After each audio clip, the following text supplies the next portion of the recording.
orang yang berkulit hitam lebih unggul dibandingkan orang yang kulitnya merah. Wala ahmaru ala aswada, dan tidak pula orang yang kulitnya merah lebih unggul dibandingkan orang yang kulitnya hitam. Illa bittaqwa, kecuali seseorang menjadi lebih unggul karena ketakwaannya. Tidak karena mancungnya seseorang seperti unta, lantas ia merasa lebih unggul dibandingkan orang yang hidungnya lebih pesek. Tidaklah seseorang yang postur bodinya itu kokoh, kekar, itu lebih unggul dibandingkan postur tubuh yang kurus krempeng. Tidak. Tidak lebih mulia seseorang yang bibirnya merah merona dibandingkan yang bibirnya genep. Ngerti genep? Kebiruan, seperti orang habis dipalu. What? Indonesia sejak dulu kala tetap dipuja-puja bangsa. Nomor hadis 22.391. An Abi Nadrah qala haddatsani man sami'a khutbatan Nabi sallallahu alaihi wa alihi wasallam fi wasti ayyami tashriq faqala.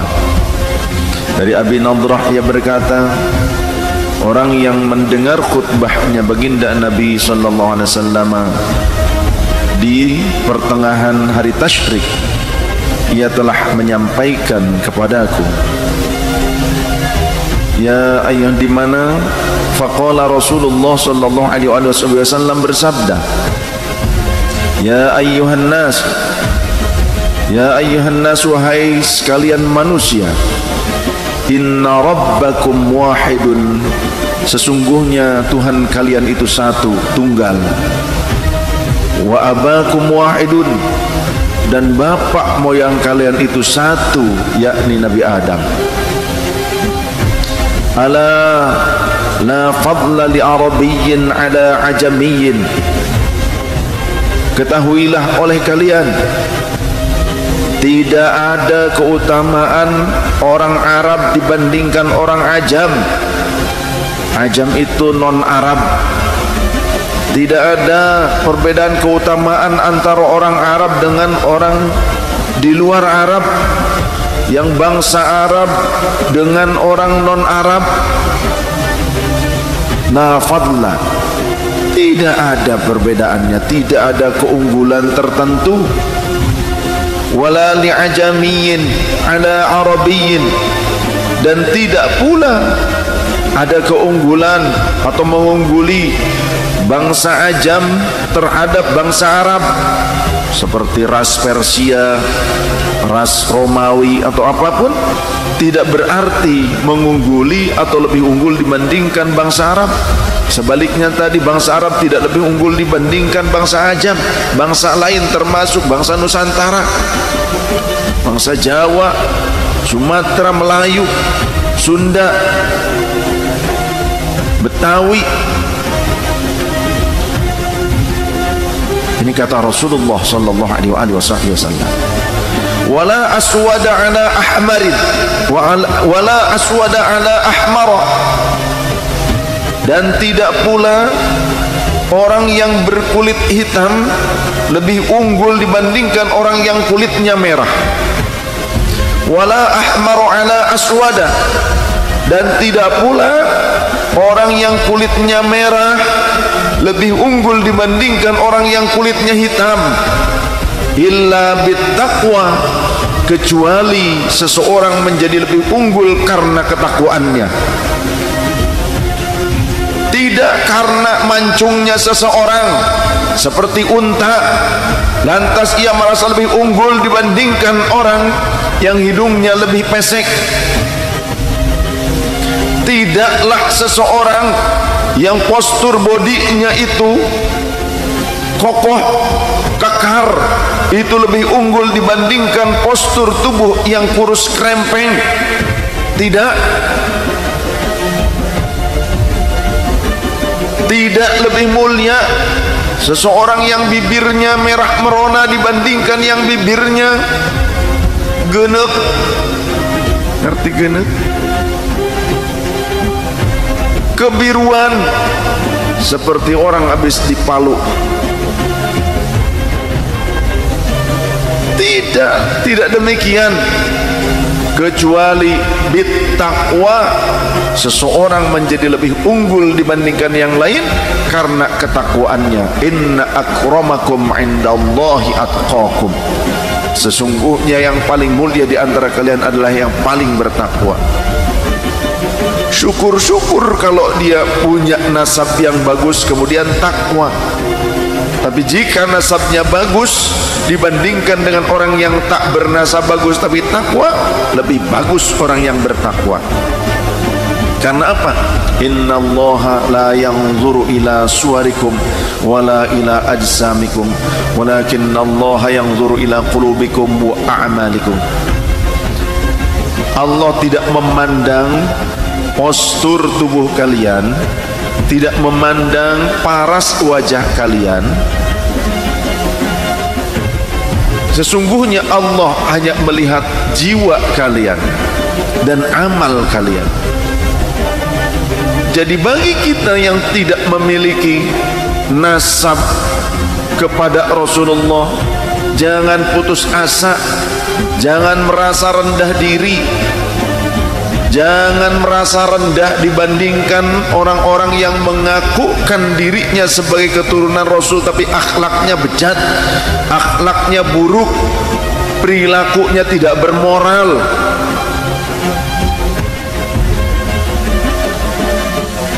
Wahai kalian putra-putri bangsaku, wahai kalian yang merasa sebagai kaum pribumi Nusantara, pribumi Indonesia, kalian punya hak untuk merdeka. Kalian punya hak untuk dihormati. Kalian punya harga diri. Kalian punya kemuliaan. Jangan biarkan kemuliaan kalian dan leluhur kalian diinjak-injak oleh orang-orang yang mereka mungkin tidak terlalu cinta terhadap bangsa kalian, terhadap kalian sebagai warga pribumi. Jangan mau diinjak-injak oleh mereka yang hanya keturunan imigran dari luar negeri.